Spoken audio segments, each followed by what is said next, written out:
तीर्थेश वर्धमान स्वामी के शासन में हमसे विराजते और उनकी ये पावन पीयूष देशना हम सभी के लिए परम उपकारी। अनादिकाल से हमारी आत्मा में जो जन्म, जरा और मृत्यु रूपी रोग लगे, उन रोगों का उपशमन करने वाली कोई परम औषधि है तो वह एकमात्र यह जनवाणी। भव्यात्माओं, आज तक संसार में व्यक्ति ने कितने सारे काम किए और प्रत्येक कार्य करने में उसने कितना विवेक रखा, ये समझने की बात। व्यक्ति की छोड़ दो, हम अपनी व्यक्तिगत ही बात करें तो हमें स्वयं की ही बात समझ में आएगी कि आज तक हमने कितने कितने असीम पापों में अपनी परिणति ली।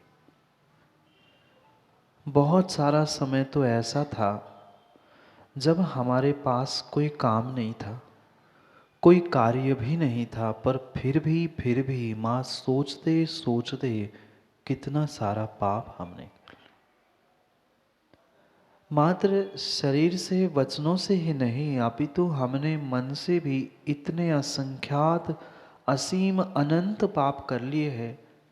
शायद पिछली पर्यायों का नहीं, इस पर्यायों का भी अगर लेखा जोखा लिखने बैठ जाए तो शायद वह बचा हुआ समय कम पड़ जाए। इतना इतना असीम असीम पाप व्यक्ति करता आया है और उनमें से एक नाम हर किसी का हो सकता। और जब तक इस अपनी गलती का, अपने इन पापों का बोध नहीं होगा, तब तक उसकी सीमा, उसकी मर्यादा होना संभव नहीं है। कभी ना कभी हमें अपने परिणामों को, अपने पापों को और अपने प्रत्येक सांसारिक कार्यों में कहीं ना कहीं मर्यादा को प्राप्त करने की आवश्यकता, क्योंकि विषय भोगों के निमित्त से इतनी इतनी अमर्यादित हमारी परिणति हो रही है कि हमें स्वयं को ही उसका बोध नहीं है कि हम किस प्रकार से अमर्यादित होते हुए कार्य करें। क्योंकि जैन कुल में जन्मना, श्रावक बनना, मनुष्य बनना ही बहुत बड़ी मर्यादा थी।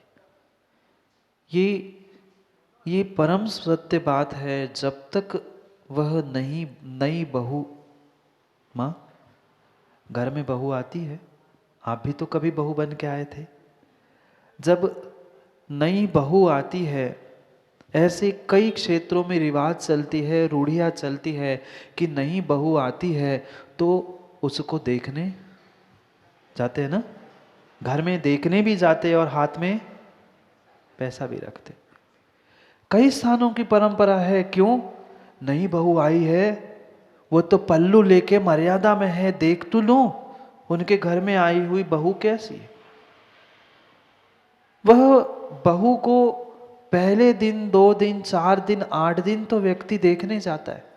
क्यों? क्योंकि उसकी पल्लू की मर्यादा थी।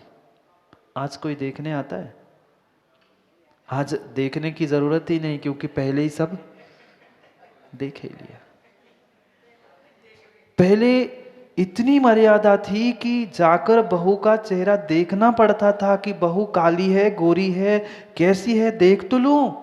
और उसके देखने के पैसे दिए जाते थे। क्यों? क्योंकि वह बहू मां मर्यादा में थी। और जो मर्यादा में होता है, वास्तव में वही बड़ा और ऊंचा होता है। चंद दिनों के लिए बहू ने अपनी मर्यादा की, अपने उस पल्लू की मर्यादा की व्यवस्था बनाई थी। पूरे समाज के, अड़ोस पड़ोस के लोग उसे देखने आ रहे थे। कोई भगवान थी? नहीं थी। कोई साध्वी थी? नहीं थी।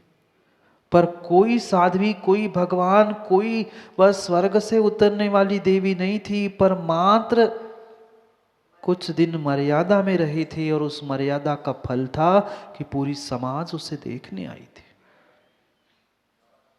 ये सत्य और परम सत्य समझने की आवश्यकता है।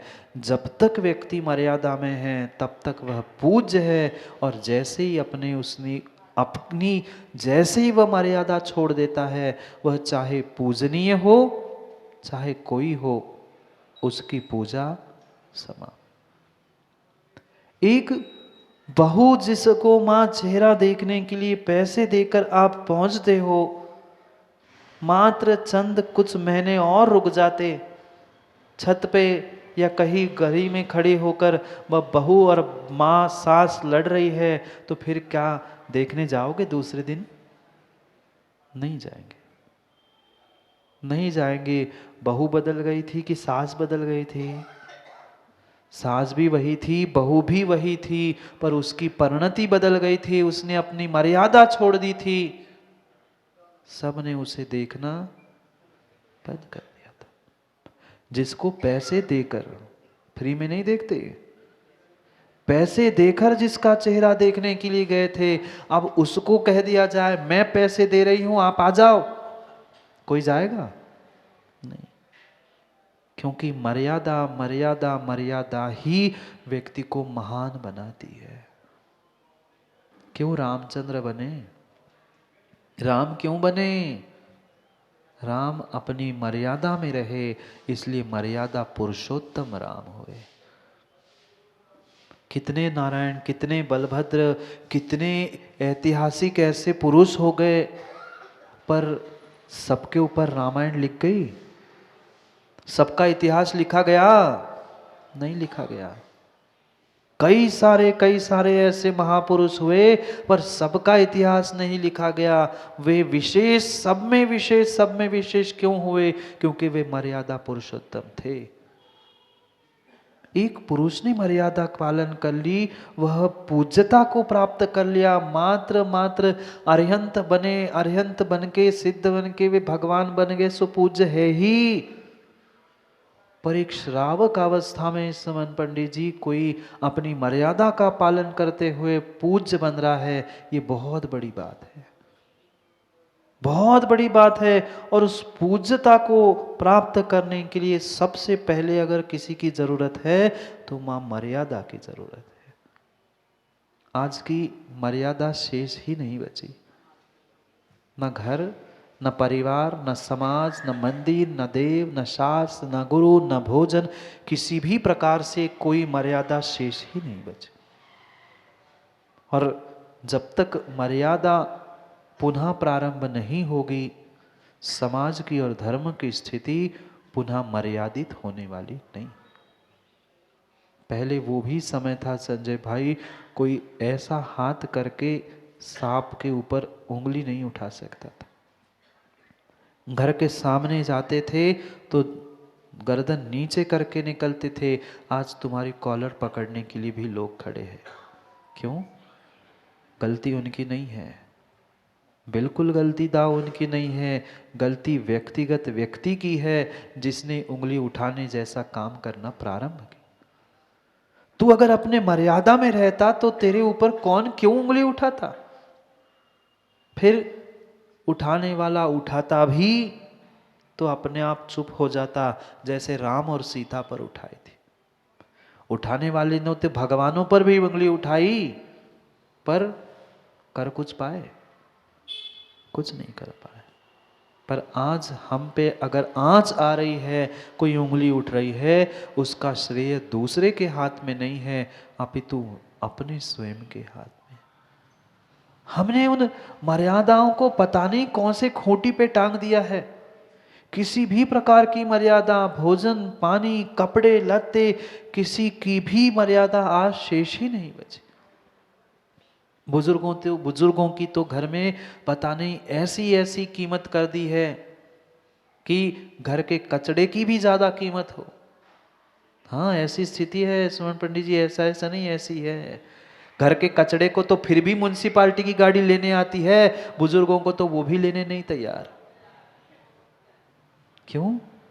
क्योंकि वर्तमान के जीवों की परिणति और परिणाम दोनों के दोनों बिल्कुल बिल्कुल बिगड़ चुके हैं। इतनी छोटी सोच व्यक्ति की हो चुकी है, और जितनी छोटी सोच व्यक्ति की होगी उसका काम भी उतना ही सोच छोटा होता है। और वह अपनी सोच को तो अमर्यादित करना था, पर क्रियाओं को मर्यादित करना था।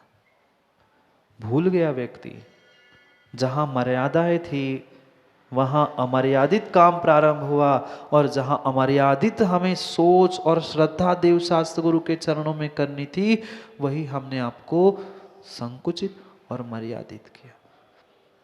बहुत बड़ी भूल है। जहां जो जैसा कार्य करना था, जहां हमें असीम श्रद्धा, अमर्यादित श्रद्धा का प्रतीक देना था, वहां तो हम मात्र धन, पैसा और छोटी छोटी सोच लेके हुए अपने आप को भी और सबको संकुचित कर रहे। क्यों नहीं विकास हो रहा है?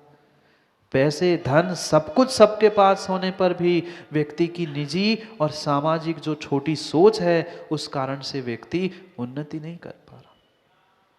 अमर्यादित सोच और अमर्यादित श्रद्धा को, असीम श्रद्धा को प्राप्त करना था, तब काम बनना था। पर श्रद्धा तो हमारी संकुचित हो गई। हम तो पारसनाथ को मानते हैं, हम तो इनको ही समझते हैं, हम तो और किसी को देखते ही नहीं हैं। ये जो भी तुमने छोटी सोच और सीमित सोच बना के रखी है, वो ही तुम्हारे लिए घातक है। मर्यादा चाहिए थी, पर मर्यादा किसमें चाहिए थी मिनेश भाई? अपने पापों में।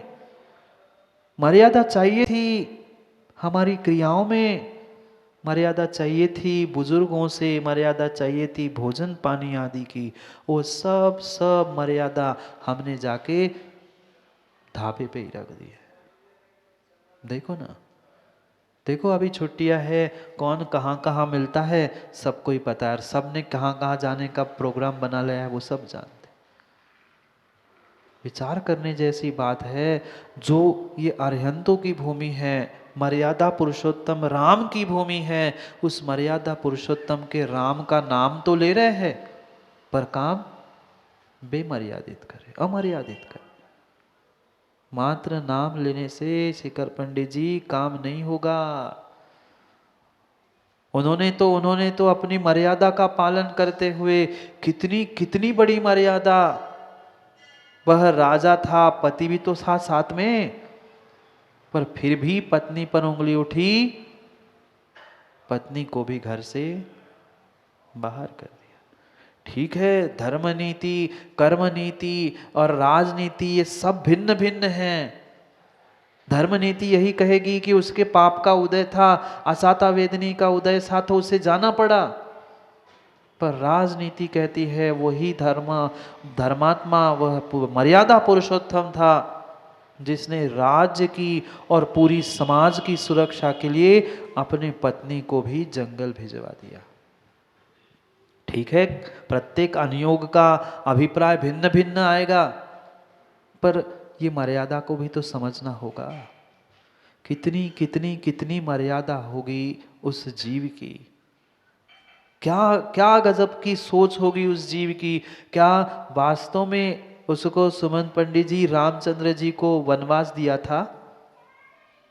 पद्म पुराण नहीं पढ़ा? क्या रामचंद्र जी को शिखर पंडित जी पिता ने वनवास दिया था? भूल नहीं करना, बिल्कुल नहीं दिया था। रामचंद्र जी को जंगल जाने का आदेश पिता ने नहीं दिया था। ये निर्णय हुआ था कि भरत राजा बनेगा। ये बड़े भाई की मर्यादा थी। ये बड़े भाई की मर्यादा थी कि अगर मैं यहां रहूंगा तो राज छोटे भाई का नहीं होगा, इसलिए बड़ा भाई जंगल जाने के लिए तैयार हो गया। पद्म पुराण में आचार्य रविसेन महाराज ने स्पष्ट लिखा है, मात्र पिताजी ने इतना ही कहा था, बेटा तुम्हारे राज्य पद की जगह भरत का राज्याभिषेक होने वाला है, भरत को राज मिलने वाला है, भरत राजा बनेगा अयोध्या का। तो उसने कहा, जी पिताजी आपकी आज्ञा सर्वोपरि, पर मेरी भी एक विनती है कि अगर छोटा भाई राजा बन रहा है और वही मैं बैठा रहूंगा तो उसका राज नहीं कहलाएगा, राज मेरा कहलाएगा, लोग मेरे पास आएंगे।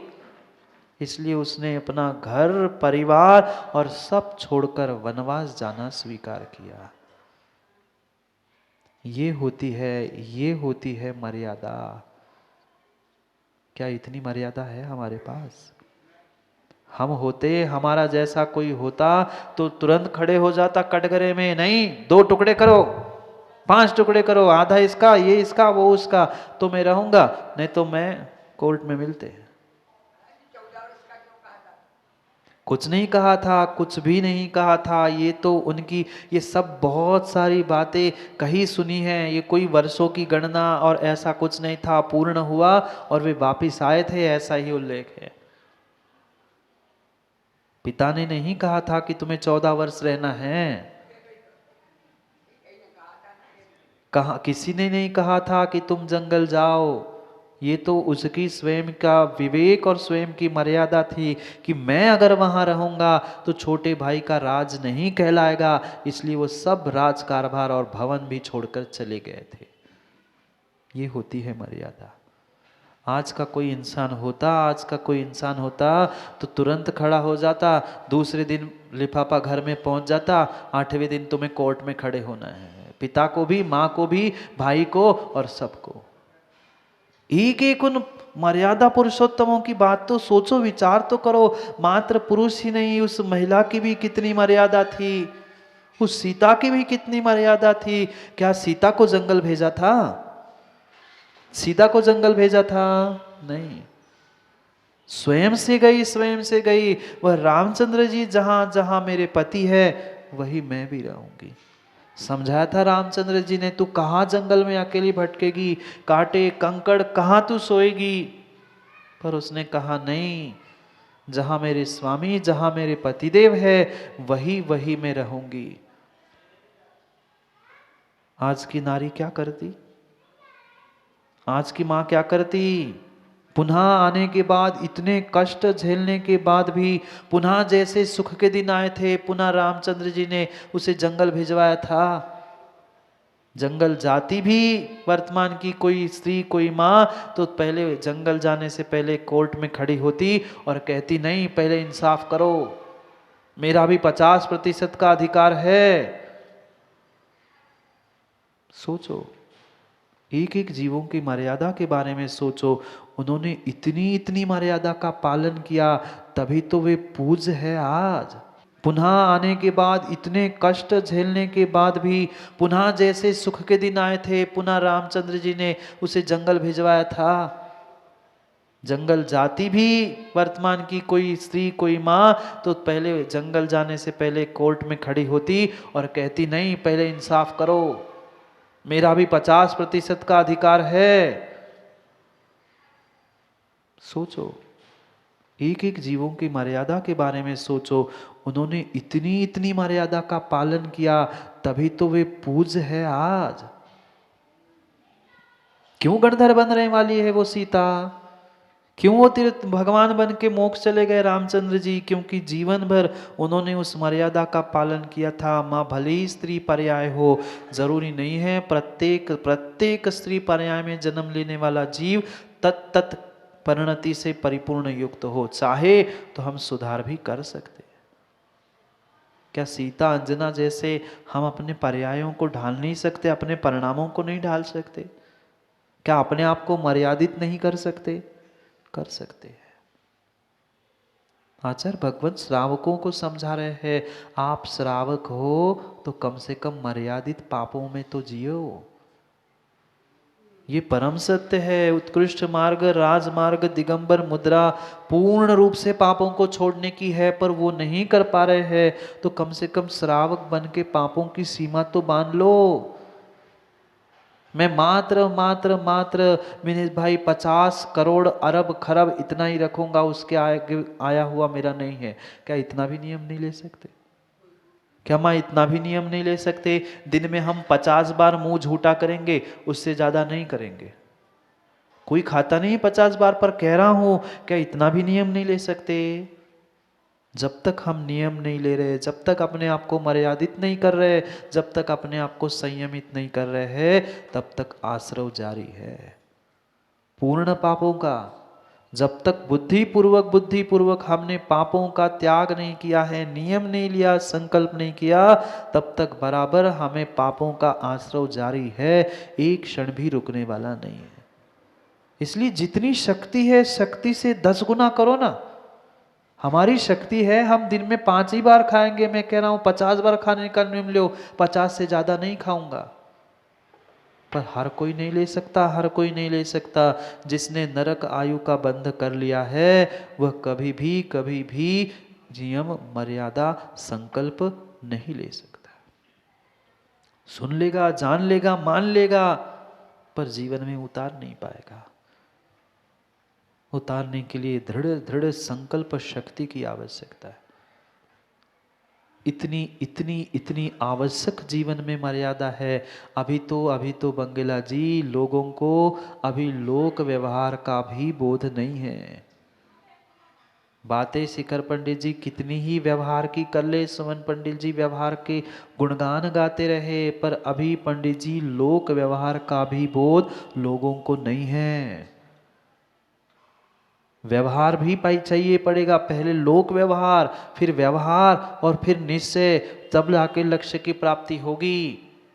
अभी तक बंगेला लोक व्यवहार का तो पालन करना सीखे नहीं है व्यक्ति, और निश्चय और मात्र व्यवहार के नयों के विषय में उलझने से और लड़ने से कभी तत्वों की प्राप्ति, स्वयं की सुख शांति की प्राप्ति नहीं हो सकती। अरे किसके साथ कैसा व्यवहार करना है, बुजुर्गों के साथ कैसा व्यवहार करना, बच्चों के साथ कैसा व्यवहार करना, घर परिवारों के साथ कैसा व्यवहार करना, ये व्यवहार का बोध नहीं है। लोक व्यवहार तुम्हारे पास नहीं है, कोरा निश्चय और व्यवहार का ज्ञान कार्यकारी नहीं है। ये लोक व्यवहार को ही मर्यादा कहा है। चाहे साधु बना हो, चाहे श्रावक हो, सबसे सबसे सबसे उसकी कीमती वस्तु कोई है तो उसकी वो मर्यादा है। जैसे जैसे नई वधू अपने पल्लू में अपनी मर्यादा को लेके चलती है, ऐसे ही व्रती, ऐसी महाव्रती प्रत्येक जीव को अपनी स्वयं की मर्यादा को लेके चलना होगा, तो ही उसकी पूज्यता है। तभी तभी पूज्यता है। अगर मर्यादा से बाहर किसी ने काम कर लिया तो उसकी कीमत नहीं होती। चाहे घर हो, समाज हो, देश हो, चाहे वह संघ क्यों ना हो, अपनी मर्यादा, अपनी कीमत और अपनी योग्यता व्यक्ति को स्वयं से बनानी होगी। दूसरा कोई किसी की मर्यादा नहीं बनाता, तुम्हें इतना ही रहना है। मर्यादा स्वयं को स्वयं से स्वयं के लिए बनानी है। क्योंकि पहचान अगर किसी से होती है, क्योंकि देखना संसार में अशोक जी जितने जितने जीव है, चाहे अणुव्रती महाव्रती, चाहे ज्ञानी पंडित विद्वान क्यों ना हो, सबने एक ही सतो सुमन पंडित पढ़ा है, सबने वही ग्रंथ पढ़े हैं, सबने वही उन 28 मूल गुणों को धारण किया है, सब वही एक ही समय भोजन करते, केस लॉन्च करते, सब कुछ करते हैं, पर सबके सबकी प्रभावना और सबका सब कुछ भिन्न भिन्न क्यों है? क्योंकि जिसकी जितनी विशेष मर्यादा है उसका उतना विशेष स्थान है। सब एक से है, सबने वही ग्रंथ, वही अध्ययन, वही सब कुछ किया है, पर जो चारित्र को धारण करते अपने जीवन को, अपने परिणामों को, अपनी क्रियाओं को मर्यादित करता है, वास्तव में वो ही जीवन के उच्च शिखर तक पहुंचता है। जितने जितने जीवों ने भानु मर्यादा बनाई, वे ही पूज्य में भी और विशेष स्थान प्राप्त कर। मर्यादा मेरे हाथ में, मैं किसके सामने क्या कर रहा हूं, क्या कह रहा हूं, ये मेरी मर्यादा है। हम देव सास गुरु के सामने भी चकार चकार बड़बड़ बड़बड़ ऐसी बातें कि सामने वाला भी सोचे कि भाई तू बोल रहा है किसके सामने हो। अगर मर्यादा नहीं है, प्रत्येक कार्य के पीछे आचार्य भगवंतों ने समझाया है, चाहे श्रावक हो साधु हो, उसकी पहचान मात्र उसकी मर्यादा से है, और वो हमें स्वयं को बनानी है। गुरु तुम्हारी मर्यादा नहीं बनाएगा। कोई माता पिता किसी बेटे की मर्यादा को कह तो सकते हैं कि बेटा ऐसा रहना, ऐसा नहीं करना, पर वो कह सकते हैं, सिखा सकते, समझा सकते हैं, करना तो स्वयं को पड़ेगा। और स्वयं ने नहीं किया है तो किंचित भी वह उसके लिए कार्यकारी जीवन का महाव्रत हो, अणुव्रत हो, तपस्या हो, श्रुत ज्ञान हो, सब तुम्हारा ज्ञान कोरा है। इतना ही विवेक अगर तुम्हारे पास नहीं है, हमें किसके साथ कैसे व्यवहार करते हुए किस तरीके से बात करनी है, अगर बात करने का ही तरीका अगर माँ हमें नहीं आता है, तो हमारा ये व्रत पूजा पाठ करना सब व्यर्थ है। मर्यादा से रहते हैं ना, बाहर की पापों की अमर्यादित तो बात कर ही नहीं रहा हूं मैं। जब वो पाप करने का विषय कसायों का भूत दिमाग पे चढ़ता है, तब क्या क्या होता है हर व्यक्ति जानता है।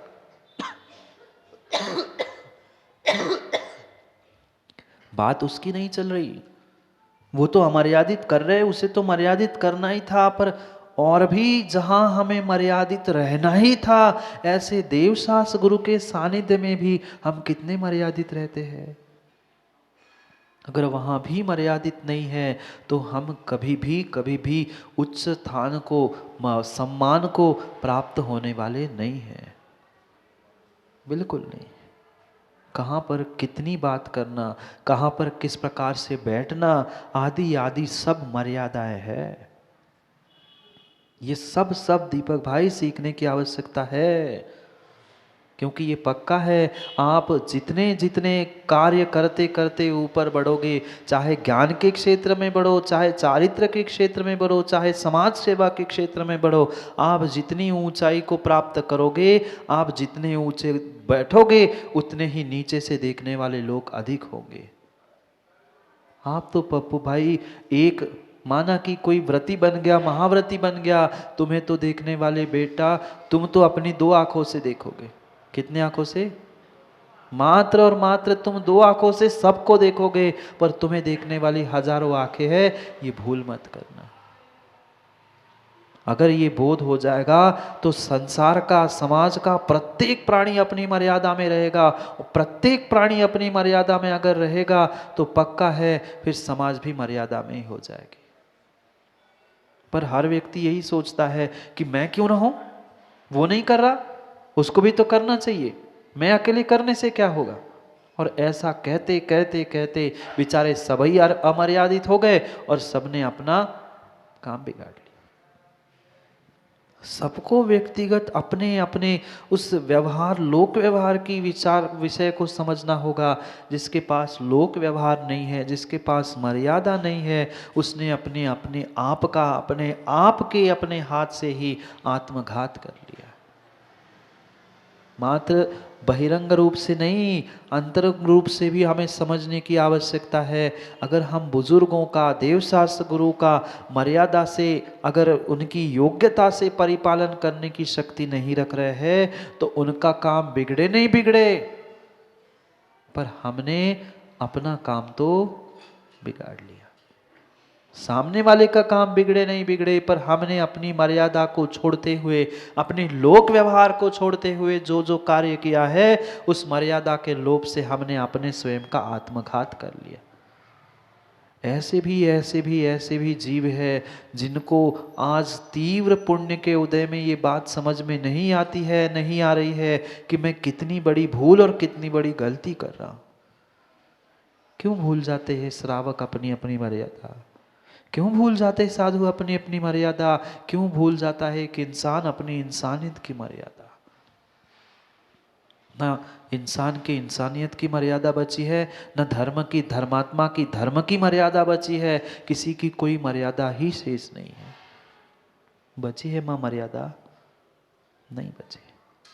पहले वो समय था जब जिनवाणी होती थी, जिनवाणी का स्वाध्याय होता था, तो पहले जिनवाणी विराजमान होने से पहले सब श्रावक आते थे, खड़े होते थे हाथ जोड़कर, फिर जिनवाणी बस पाहुड़े जानते, आज भले ही मात्र पलक पाहुड़े कहने के लिए बचे, पहले वो पाहुड़ा बिछाया जाता था, फिर उस पर जिनवाणी को सर पे रख के ले आया करते थे, सम्मान के साथ विराजमान किया जाता था, चमर ढूलते थे, फिर उसके बाद जिनवाणी शुरू होती थी।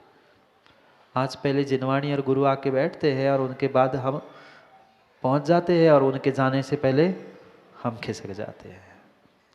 किसी का कोई काम नहीं बिगड़ रहा माँ।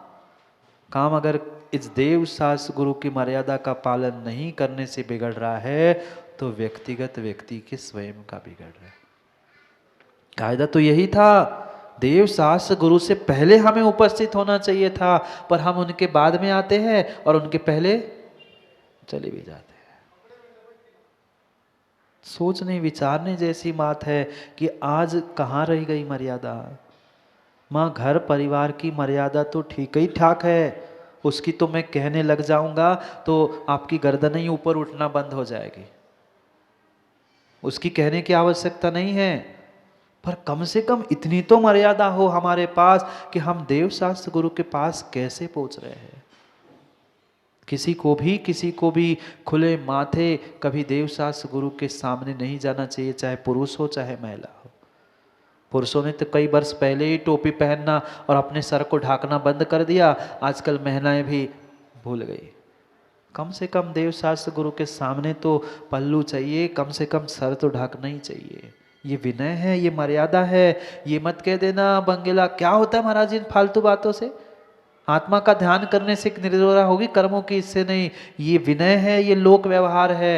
ये लोक व्यवहार के अभाव में कोई भी व्यवहारिक क्रिया, कोई भी निश्चय का वाक्य या ध्यान हो नहीं सकता। कहाँ गई मां मर्यादा, कहाँ गया पल्लू। पहले तो सुना है, हमने तो देखा नहीं है, पर पहले कहते थे आंखों तक पल्लू रहता था। अब तो सर पे भी नहीं बचा, इधर भी कंधे तक भी नहीं बचा। घूंघट था, अब न घूंघट बचा न पल्लू बचा। अब तो कहने की आवश्यकता ही नहीं, कह भी नहीं सकते। क्या स्थिति है ये। माँ, आप लोगों को आपकी बहू बेटियों को समझाने की आवश्यकता है, समझाने की आवश्यकता है। जो बहू आई है आपके घर में, किसी की तो बेटी है, आपकी भी तो बेटी है, बेटी को समझाओ ना। ये तो मैं जानता हूँ, कहते हो कि महाराज कोई नहीं मानता, आप ही की बेटी नहीं मानती तो फिर दूसरे की बेटी जो बहू बन के आए वो काय को मानेगी। आजकल तो सास ही बहू वो ऐसे कपड़ों में घूमते हैं कि सास कौन और बहू कौन है वही पहचान में नहीं आता। सही कह रहे हैं, ऐसी स्थिति है, सास कौन और बहू कौन है बताना पड़ता है, ये बहू है कि बेटी है कि कौन है। मर्यादा मर्यादा मर्यादा, ये जीवन का रहस्य है। अगर जीवन में सफल होना है, जीवन में यशस्वी होना है, तो मर्यादा का पालन करने की आवश्यकता है। बिना मर्यादा के कोई काम नहीं होगा। अरे कम से कम पापों की मर्यादा कर लो, कम से कम देव शास्त्र गुरु के पास पहुंच के ही मर्यादा को धारण कर लो। कई बार मैं कह चुका हूँ, घर में पहुंचने के पहले बुजुर्गों को भी अपनी मर्यादा पहले याद थी। घर बुजुर्गों में पहुंचना, पहले बुजुर्ग खांस के जाते थे, खकार के जाते थे, हाँ अब सब बंद हो गया। नहीं, ये बैठे बुजुर्ग बहुत सारे, उनको स्वयं का अनुभव है। सब मर्यादाएं खत्म हो गई है। और ये पक्का मानना श्रेयांश दादा, अपनी मर्यादा अपने हाथ में है। बुजुर्गों ने स्वयं की मर्यादा छोड़ दी, इसलिए वह फिर बच्चे तो बच्चे ही है, वे और सर पे बैठे। क्या करें। अब पिता पहले ऐसे भी दिन थे जब बेटे को पिता, कभी देखा आप लोगों ने, अशोक भाई आप लोग, दाऊ आपको तो याद होगा, कभी आपके पिताजी ने आपको लेकर कभी बाजार घूमने गए थे? नहीं गए। वो मर्यादा थी कि अपने पिता, अपने बुजुर्गों के सामने अपने बेटे को कभी वह हाथ में नहीं लेते थे। आप तो कंधे पे और सर पे लेके घूमते हैं। वो बेचारा पर बचपन से ही मूंछ पकड़ लेता है, फिर करो। मर्यादा अपने हाथ में है, मर्यादा निखिल अपने हाथ में है।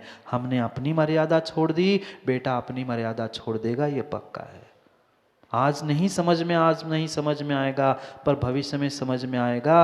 अगर हमने आज से मर्यादा का पालन छोड़ दिया, तो आने वाले समय में आपकी मर्यादा, आपकी सीमा कोई नहीं करेगा। प्रत्येक कार्य हमें मर्यादा से युक्त होकर करना चाहिए। फिर अंतर ही क्या फिर त्रियंच और हम में।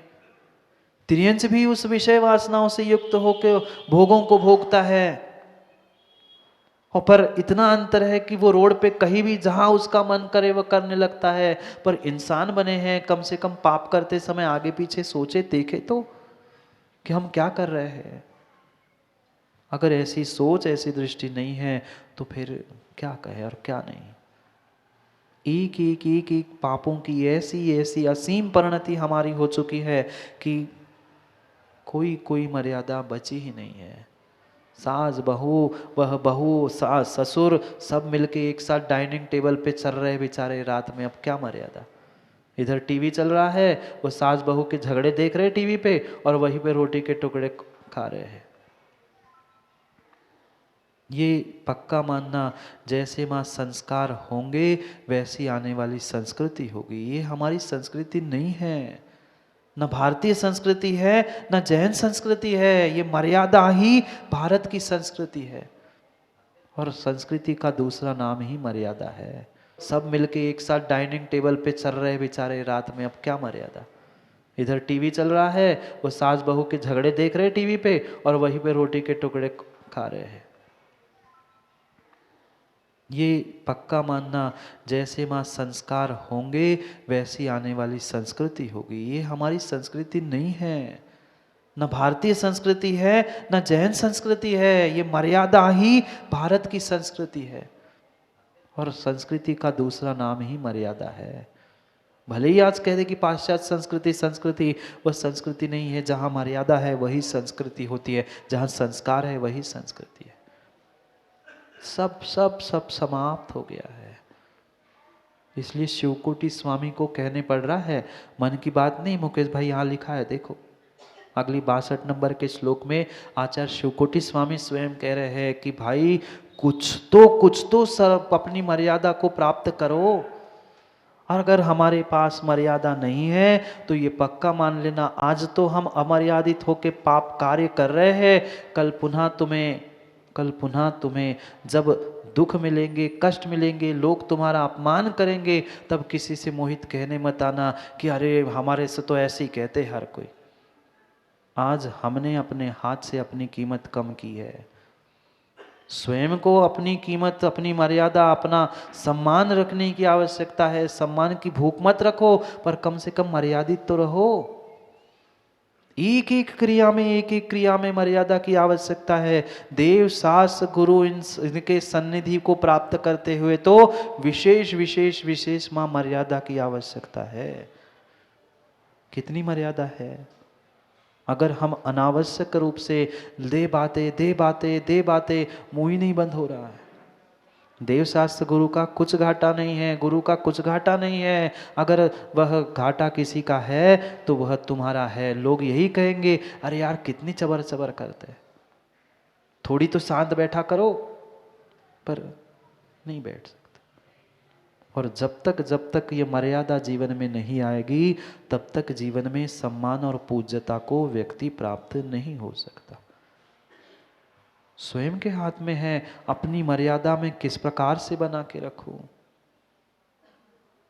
अगर मर्यादा नहीं है मेरे पास तो काम नहीं है। पढ़ते हैं श्लोक में आचार्य भगवान क्या कह रहे हैं 62 नंबर के श्लोक में, कितने बड़े ज्ञानी बन लेना, कितने बड़े तपस्वी बन लेना, अगर मर्यादा नहीं है मोहित तो कोई भी काम नहीं है।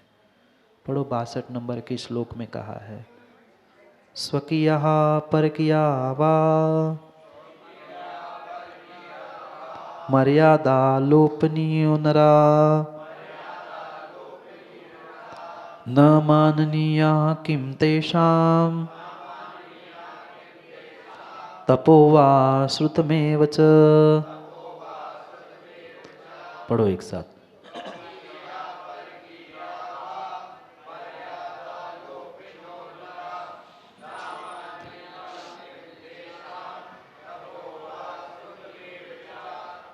स्वकीय परकीया वा, मात्र अपनी नहीं, तुम्हें दूसरों की भी मर्यादा का ध्यान रखना होगा।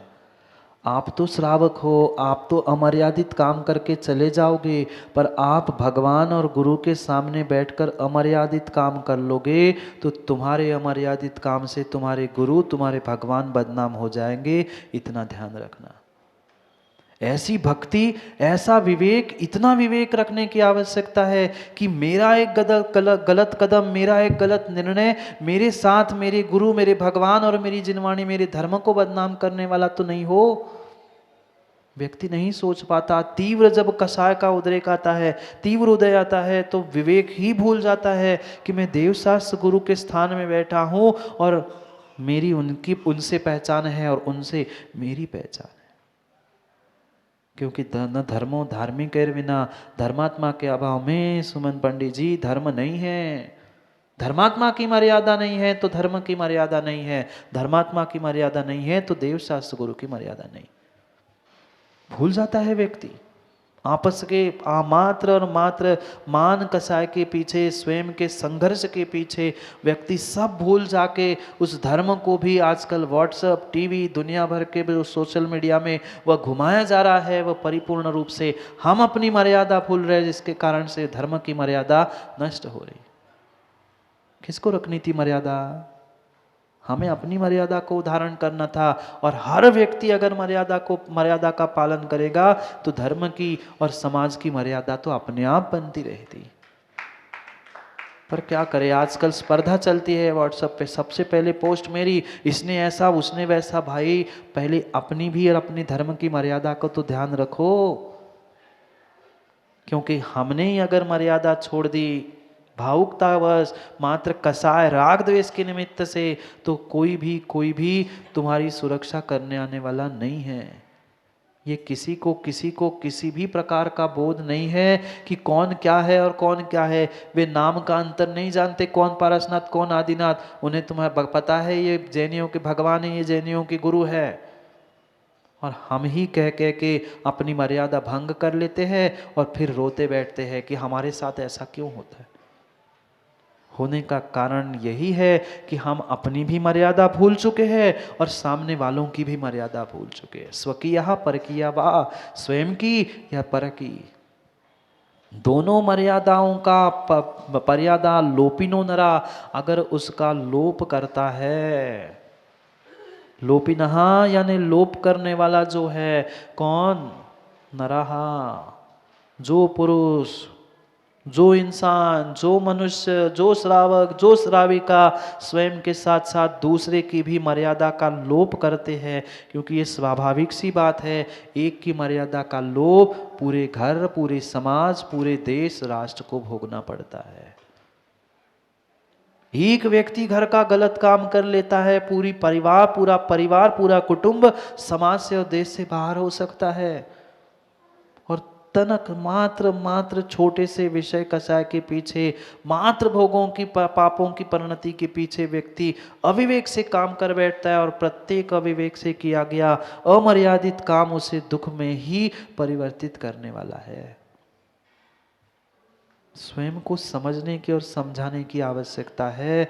भले ही कितना अच्छा काम कर रहे हो, भले ही तुम कितना सत्य बात कर रहे हो, पर सत्य बात भी हो, शुद्ध बात भी हो, पर आगम की ये पंक्ति है, आगम में आचार्य भगवंतों ने, नीतिकारों ने लिखा है, यद्यपि शुद्धम यद्यपि सत्यम ना करणीयम ना चरणीयम। जबकि आप गलत कुछ नहीं कह रहे थे, बिल्कुल सही कह रहे थे, पर वह गलत ना कहना या तुम्हारा सत्य भी समय पे नहीं कहना गलत है। यद्यपि शुद्धम यद्यपि सत्यम, मोहित याद कर लो, यद्यपि सत्यम यद्यपि शुद्धम लोक विरुद्धम ना करणीयम ना चरणीयम। भले ही शुद्ध है, भले ही सत्य है, पर आगम के विरुद्ध, लोक व्यवहार के विरुद्ध कोई भी काम नहीं करना चाहिए। भले ही आगम में परिपूर्ण रूप से ऐसा लिखा है, सत्य है, पर कहां पर कौन सी बात करनी है, ये स्वयं का विवेक है। आगम छुपाने की पप्पू भाई बात नहीं है, पर लोक मर्यादा क्या है, लोक व्यवहार क्या है, कहाँ कैसी व्यवस्था है। व्यक्ति वर्तमान में रीति और नीति नहीं समझता, इसी कारण से कार्यों में फेल है। चाहे धर्म क्षेत्र हो, समाज क्षेत्र हो, घर कुटुंब हो, चाहे वह त्यागी व्रती कोई क्यों ना हो, व्यक्ति ये सोचता है हम सीधे पहुंचे माँ, कोई भी नई बहू बनकर दूसरे दिन जाके ये सोचे कि सास मेरे हिसाब से चले, ननद मेरे हिसाब से चले, ससुर मेरे हिसाब से चले, तो कभी भी वो जीवन में सफल नहीं हो सकती। कुछ समय तक पहुंचो, रुको, समझो, वहां की रीति नीति आदि की सब व्यवस्थाएं समझो, लोक व्यवहार समझो, और फिर कुछ क्रिया करोगे तो जीवन में सफल होंगे। और हम पहुंचे और शुरू हो गया, नहीं। जितनी जितनी जितनी जीवों की मर्यादा अधिक है, उसकी उतनी पूज्यता, उसका उतना सम्मान अधिक है। ये स्वयं को बनाना होगा, दूसरा कोई भी आपको पूज्य या आपको सम्मानीय नहीं बनाया सकता। क्यों पहले बुजुर्ग इतने सम्मानीय दाऊ पूजे जाते, संतोष जी बोलो ना? क्योंकि वे स्वयं की भी मर्यादा का ध्यान रखते थे और बच्चों की भी मर्यादा का भी ध्यान रखते थे। समझदार पिता कभी भी सीधा जाके बच्चों को डांटता फटकारता नहीं है। अगर वो कुछ गलत भी काम कर रहा है, पाप भी कर रहा है, व्यसन करते हुए पकड़ा भी गया, तो समझदार पिता मर्यादा पुरुषोत्तम अगर होगा, मर्यादा से युक्त होगा, तो सामने नहीं जाएगा, बेटा ये तू सिगरेट क्यों पी रहा है, क्योंकि मर्यादा थी। क्योंकि एक बार अगर पिता ने बेटे को सिगरेट पीते हुए देख लिया, तो दूसरे दिन कहेगा कल पिता ने देखा ही लिया है, अब तो उनके सामने ही पीऊंगा मैं।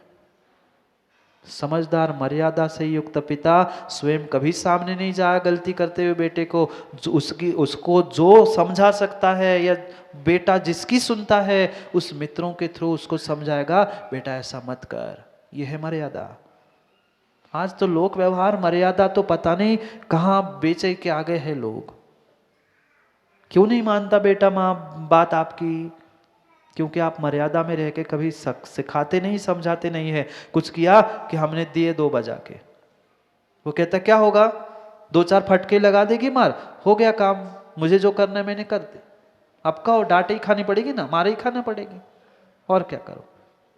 पर इससे तुम अपनी कीमत कम कर रहे हो, दूसरे किसी का नुकसान नहीं है। बच्चों युवाओं ये भी समझना कि माता पिता का कोई घाटा नहीं है, वह तो अपनी मर्यादा भूल गए, पर आप तो अपनी मर्यादा रखो। अगर दोनों ने अपनी अपनी मर्यादा रखी तो कभी भी वह विकल्प घर में झगड़े लड़ाई हो नहीं सकती। मर्यादा लोपिनो नरा, जिस पुरुष ने, जिस व्यक्ति ने, जिस जीव ने मर्यादा का लोप किया, न माननीया किम तेषाम तपोवा श्रुतमेव वा। चाहे वह तपस्वी क्यों ना हो, चाहे वह कितना ज्ञानी पुरुष क्यों ना हो, पर न माननीय, वह मानने योग्य नहीं है, सम्मानीय नहीं है। अपने हाथ से व्यक्ति स्वयं की मर्यादा को धो देता है और फिर स्वयं की कीमत को भी कम करता है। फिर कहता है अनिकेत व्यक्ति, महाराज जी हमसे क्यों कहते, अब लोग भी कहने लगे भाई तुम काम करो ही ऐसा, तो लोग तो कहेंगे ही ना। हम करने के लिए चूक नहीं रहे, हम तो सुधार नहीं कर रहे, और फिर लोगों की कह रहे, अब सब लोग कह रहे हैं भाई तू जैसा करेगा वैसा ही तो लोग कहेंगे। अपने परिणाम, अपनी परिणति, अपने सबको सीमित मर्यादित करने का पुरुषार्थ करो। दूसरा कोई भी तुम्हें सुधारने की शक्ति नहीं रख सकता। सुधार करना है तो मर्यादा का पालन करना होगा, स्वयं की भी और दूसरों की भी। आप छोटे हैं तो बुजुर्गों की मर्यादा करो, बुजुर्ग हो तो छोटों की मर्यादा करो, तो ही जीवन, घर, परिवार सुख से चल सकता है, फिर नहीं चल सकता। फिर बंगेला घर परिवार चलाने के लिए लोक व्यवहार की आवश्यकता है, मोक्ष जाने के लिए भी उतनी ही लोक व्यवहार की आवश्यकता है। इतना लोक व्यवहार का व्याख्यान आचार्य भगवंतों ने शावकाचार, मूलाचार जैसे अनेक ग्रंथों में लिख के रखा है। उस प्रत्येक लोक व्यवहार का भी अगर पालन होता रहेगा तो शायद वे जितने विकल्प वर्तमान में दिखाई दे रहे हैं वह किसी प्रकार से घर परिवार हो, समाज हो, चाहे बड़े बड़े संघ क्यों ना हो, ये नहीं विकल्प देखने मिलेंगे। सबने अपनी मर्यादा, सबने अपना लोक व्यवहार छोड़ दिया है। प्रत्येक की लोक व्यवहार की मर्यादा की व्याख्या आगम में लिखी आचार्य भगवंतों ने। साधु परस्पर मिलेगा तो उसको एक दूसरे के लिए नमोस्तु प्रति नमोस्तु करने का विधान है, साधु एक दूसरे को आशीर्वाद नहीं दे सकता। ये आगम की मर्यादा है, लोक मर्यादा, ये लोक व्यवहार है। भले ही शुद्ध है, भले ही सत्य है, पर कभी भी लोक व्यवहार और लोक मर्यादा के विरुद्ध कोई भी कार्य नहीं करना चाहिए। करोगे तो जीवन में कभी सफल नहीं होंगे। इसलिए इस श्रुतमान हो चाहे तपस्वी हो, वह सुमन पंडित जी पढ़ लिया, तपोवा श्रुतमेव वा, भले ही थोड़ा सा वहाँ व्याकरण की गलती है, उस श्लोक में थोड़ी सी व्याकरण की गलती है, पर विषय को समझना, चाहे श्रुतवान हो, ज्ञानवान हो, कोई क्यों ना हो, उसकी कोई भी कीमत नहीं है अगर वह मर्यादित बोलता नहीं है, मर्यादित चलता नहीं है, मर्यादित खाता पीता नहीं है, मर्यादित कार्य नहीं करता है, तो उसकी कोई भी समाज में, घर में, संघ में कोई भी कीमत नहीं है। सबसे बड़ी कीमती वस्तु कोई है संसार में तो वो है मर्यादा। जब तक बहू मर्यादित थी, पल्लू में घूंघट में थी, तब तक पैसे देके चेहरा देखने गए थे, और जैसे ही उसने मर्यादा छोड़ दी, वह कोई उनके घर के तरफ ढूंकना भी पसंद नहीं करता।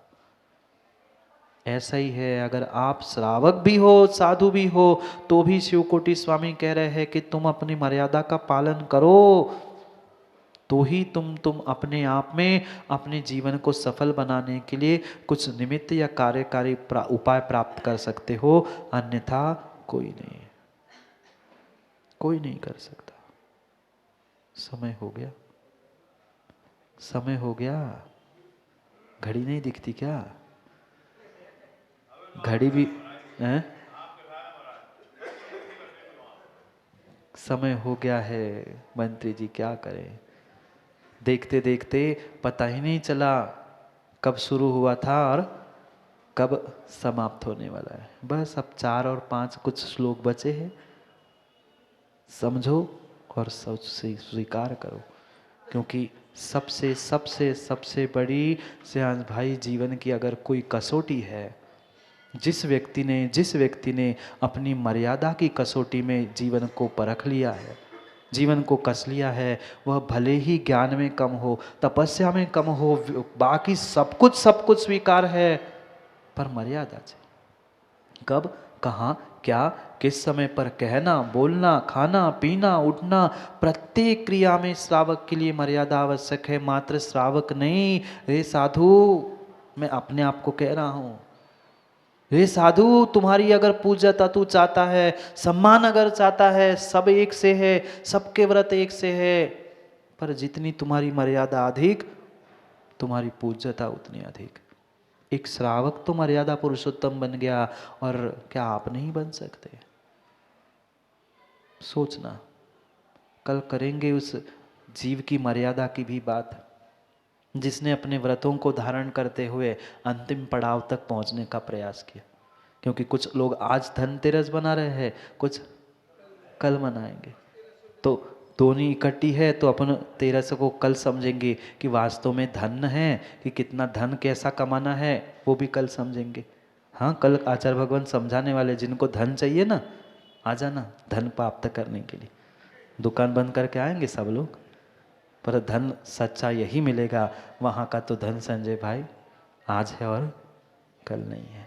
इसलिए पर उस धन को प्राप्त करने के लिए जो जीवन का धन है, उस धन की पहले मर्यादा बताई, और फिर कल उस धन की रक्षा और धन की प्राप्ति के उपायों को आचार्य भगवान समझाएंगे, करेंगे उसकी भी चर्चा कल पुनः समय पर मर्यादा है मोहित तो जीवन है, नहीं तो जीवन की कीमत नहीं है। इसलिए मर्यादा के पालन के साथ मुझे भी समय की मर्यादा का ध्यान रखना है ना, क्योंकि मैं ही कहता रहूँगा मंत्री जी तो काम नहीं बनेगा, इसलिए मुझे भी करना होगा। इसलिए समय की मर्यादा को समझते हुए पुनः समय को समय पर समझने के लिए कल समय पे मिलते हैं, क्योंकि समय पे किया गया काम समय को दिलाता है। बोली भगवान महावीर स्वामी की।